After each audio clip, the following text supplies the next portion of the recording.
Hello guys, this is a pre-market analysis of 8th of June, Monday. So let me share the screen and I will show you what is actually happening with the market.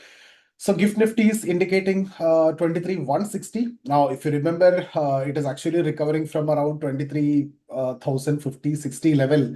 So almost 100 point is higher now, which is better. Now, if you consider a Nifty close, that is 23,366. Okay, so 23,360 level. Now, when Nifty closed at 23,360 last day, the future premium is around 90 points, which is 23,450. So there is a 90-point premium. Now, GIFT Nifty also derived from Nifty, so which will also be traded with a premium. So you can assign roughly 90 to 100 points as the premium. Now, if because of liquidity, less liquidity there, so premium should be slightly higher. If not, even if you assume 60 premium, then what is the underlying that GIFT Nifty is showing? In that case, if 60 is the premium, in that case, it is going to be 23,100. So approximately Nifty is going to open around this level, right? Even low of this low will be broken in the opening itself, and it is going to open around 23,100. If exact point dip you need to see, means sometimes it can go and touch 23,000 also. It looks as if it can, but as of now, since they are staying above 23,100, it looks like 23,100. That is where it is going to open. Now, typically what we have seen in the last few sessions, you get a gap down, market recover, fill the gap. You get a gap down, it just fell and then market recovered. You get the gap down, market recovered. So whenever you are getting a gap down, DIIs are stepping in and you are getting aggressive buy and you are filling the gap and you are even moving further. Now, can we expect the same? Like there will be an open high and open high will be taken out maybe afternoon or in the morning itself. We cannot expect that. You can only look for such kind of trades when they break 20 MA like this. In that case, you can try, because then the selling momentum is lost. Can you see here? There is a gap down. But if you are buying immediately by expecting any day you get a gap down, they are getting that buying zone and then going back to the open high or filling the gap and everything, that is not going to work out. So this day, it just kept going down. The moment it break 20 MA, then you can make an attempt. I'm just warning you, because in the previous sessions also, I told you when there is a gap down, they are buying. When there is a gap up, they are selling. Look at this day, there is a gap up, they sold. Look at this day, there is a gap up, they sold. Look at this day, gap down, they bought. Gap down, they bought. Gap down, they bought. But this gap down, here immediately they bought. Here also immediately they bought. But here aggressive selling further continued and then they recovered. So just don't buy immediately, right? The moment you see that they are breaking like 20 MA like this or 20 MA like this, then you can look for a trade opportunity for filling the gap or scalping according to your strategy. So I hope this is very clear. Gap down doesn't mean that immediately you're going to buy by expecting that the market will recover that immediately, right? Now, why this gap down? Because US market is crashing. There are domestic positives that I'll be discussing: this FII bond tax reduction, RBI's expectations, strong GDP growth, and all these are domestic positivity. DIIs are buying. But now, otherwise, there are tension. US markets have also crashed and oil price is also rising and the geopolitical tension is also increasing. Iran is attacking Israel. So this is the latest escalation that is actually triggering this major gap down. Or we need to see whether our domestic fundamentals, the positives that I've told you, is going to offset some of the global negativity. Because so far what we have seen is our market was negative, global market was doing good. Now our market is slightly looking better, but global negativity is massive, and US market have crashed almost 4.5%. Now think about 4.5%, 4% in the context of Nifty, which is going to be 1,000 point. If you consider that in case of Sensex, which is going to be 3,000 point. If you consider and if you equate that 4% to Bank Nifty, it's going to be 2,500 point.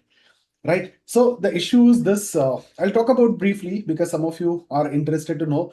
For others, I've already told there's a scenario. Now, if you get that gap down, just hold on. Don't try to catch the falling knife. Maybe 23,000, you'll try to take a support. You see, if you're getting a support, if 20 MA is crossed, at least in the 3-minute time frame, then look for an opportunity. Once the selling momentum is over, And once you see that the buyers are stepping in, that is when you should be entering. Don't blindly enter just by seeing a open high. Don't blindly enter just by seeing that you got a gap down every other day. When you got the gap down, even eventually market have closed at a higher level. Don't think like that and don't enter. It is like you may get stuck because you are trading in options and you're an option. But if you're a seller, even if you're selling put option to an extent, it's fine. Later also you get a bounce, you'll be able to manage it. But that's not the case with a buyer. Okay, so what happened on Thursday?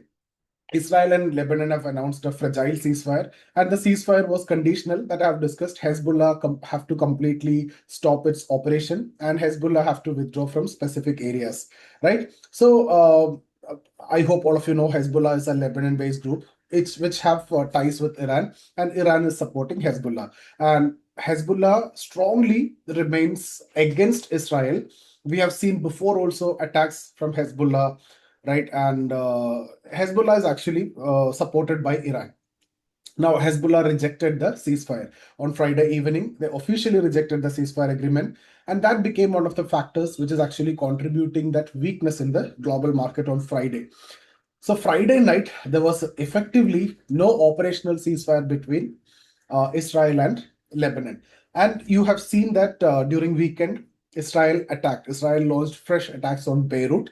That's the capital of Lebanon. And it's very significant because a complete ceasefire involving Israel, that remains one of Iran's key condition for the broader peace agreement, that negotiation which is going on along with US. Right now, this is kind of new escalation that Iran is now attacking Israel. Early this morning, according to Israeli Defense Force IDF, Iran have launched approximately 10 ballistic missiles to the targeting northern Israel, right? And the current status is, of course, Israel, their Iron Dome and everything, most of the missiles were intercepted, and no major damages is known or confirmed. But again, this is a new escalation. For the first time since April ceasefire, Iran is now directly launching missiles to Israel. So this is significantly raising the geopolitical risk. And what is the market focus now? Market is waiting for Israel's response. So the reaction of Israel and United States, will they attack back? In that case, market will slide very badly.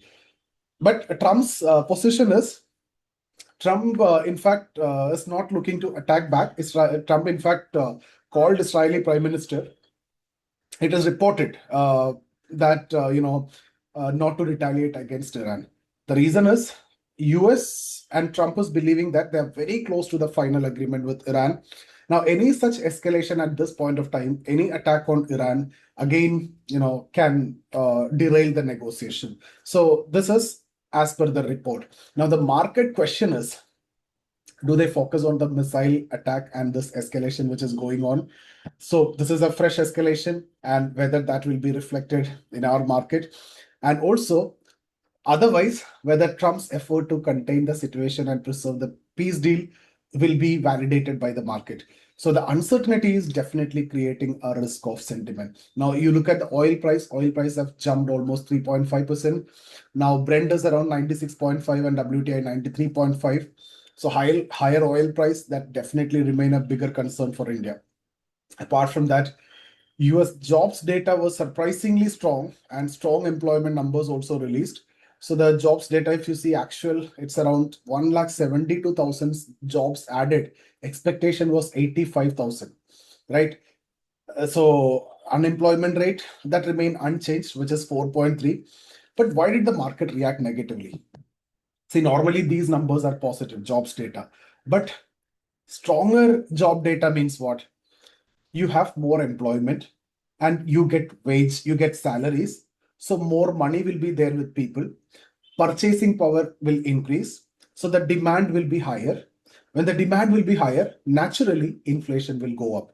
Now, when inflation goes up, see, good employment rate and everything is good for the economy. But whatever is good for economy and country is not necessarily good for the market. So when jobs going up, demands will be higher because people have, I have job means I have more purchase, I keep buying things. So normally everyone doing the same thing means in market also demand increase, price will increase, inflation. So what Fed Reserve will do, will keep the interest rate higher, or potentially there can be a further tightening. quantitative tightening, Fed tapering. So that is basically to control inflation. That expectation is there, right? So in fact, for market, unemployment is better. More employment opportunities is good for economy, not for market. Unemployment is not a good news. It's not good for economy, but good for market because Fed will reduce the interest. Same with India also. Apart from that, the negative factors, Hezbollah ceasefire rejection, and then this Broadcom sell-off. So all these, if you connect it, there is a continued pressure on semiconductor stocks and AI-related stocks also. And Broadcom, I think it has fallen almost 12% following the results. So US market, Nasdaq have crashed 4.2%. Sensex, if you connect it with 4.2%, it's around 3,000 points. Can you imagine? Dow Jones 1.35 and S&P around 2.5%, and VIX also increased 40%, and it's around 21.5 now. 40% jump in VIX from 15.5 21.5. So Gift Nifty fell sharply to 23,050, but now the moment I started with this video, it was 23,160. Now it is 180, at least 20 point bounce again I can see. Okay, so what market is indicating today? It's a big gap down, but again, gap down, never assume that it will be bought into. Be very careful with that. So caution is required. ADR also, if you see, Wipro is positive, SDFC is negative, ICICI is negative, Infosys is negative. Institutional activity, if you see, FIIs are net sellers, 8,800 crore last day I told already. DIIs were net buyers, 9,150 crore they bought. So strong DII buying, that is actually continuing to absorb the FII selling pressure. That is good. So the difference is actually around 200 crores between FIIs and DII. Apart from that, the domestic factors, as I discussed in the previous days, FII bond tax reduction, the government have reduced withholding tax on bonds from 20% to 5%, which is good. So what is RBI expecting us? This measure can potentially attract around 35 to 40 billion foreign inflows. So that can bring in Forex and that can bring FIIs also back. But FIIs immediately sold 8,000 crore after this. That's a bigger question. So rupee depreciation can be tackled. Is what RBI expectation. Let's see how it is going to span out in the upcoming days. And strong GDP growth. Actual, it's around 7.8. What is the expectation was around 7.2, which is also very good macroeconomic positive. So these are domestic factors. FIIs are buying potential foreign inflows, strong GDP growth. It should, give some domestic support. So now there is no point in discussing too much about technicals. I can only talk about 23,000 as the support. There is no need to discuss further. Anyway, it is sell on rise. If you're getting good bounce, like gap fill, I don't think it is possible. But if you get such kind of scenarios, coming to 20 MA, you get an opportunity. Gap fill, you get an opportunity. When you see lower highs are making, get an opportunity. When you see lows are breaking, you get an opportunity. Right? So things are looking not that good. But remember, whenever our market is giving such a big gap down, always they will recover. What we have seen in the last few sessions is that, but that mindset when we have, that is when you may get trapped also. Now remember this, I am telling this here itself because otherwise some people will tell that I told that whenever gap down, there will be a buying and you go and buy. I never said that. I said when you see a recovery, when you see that momentum is gone, when you don't try to catch the falling knife, when the price comes above 20 MA, you can try, right? Because they can keep you trapped also, they can keep coming down also. There can be a day which can be trending, and remember, today is not an expiry day. So if they want to give a downtrending day, this is the best day, or even they want to give an uptrending day, this is also the best day, right? But uptrending day, which will be best on an expiry, because the inflated put premium they can reduce, at the same time call premium won't get inflated much also. So that kind of move, normally you get an expiry day, the reversals. So again, Bank Nifty also the similar condition. So guys, there are negatives. Iran's launched this approximately 10 missiles towards Israel. Very negative. Oil price jumped 3.5% negative. Nasdaq have crashed 4.2% negative. VIX have surged 40% negative. FIA is selling 8,800 crore negative. Gift Nifty is indicating a sharp gap down of almost 250 to 300 point negative.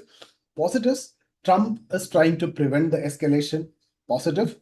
Potential deal is still alive between US and Iran. Positive. Bond tax reduction that can attract 35 to 40 billion inflows. That is domestic positive. GDP growth, that came better, 7.8 than expectation, better. DII buying is more than FII selling. That is positive. So Wait, watch what is happening in the first candle. Don't try to chase the gap down also. Don't try to catch the falling knife also. Look at the first candle, see the price action, and then decide. And if you would like to trade with us during the live market session, we have the live market mentoring program where we have a community where we trade together. I teach in the live market, I explain with my trades, and I show my trades, where my entry, where my exit, and everything. It's not a trade providing or call program. It's a learning program. And if you would like to join that, you can get in touch with my team. The contact will be somewhere here, and you can join the session. I see you there.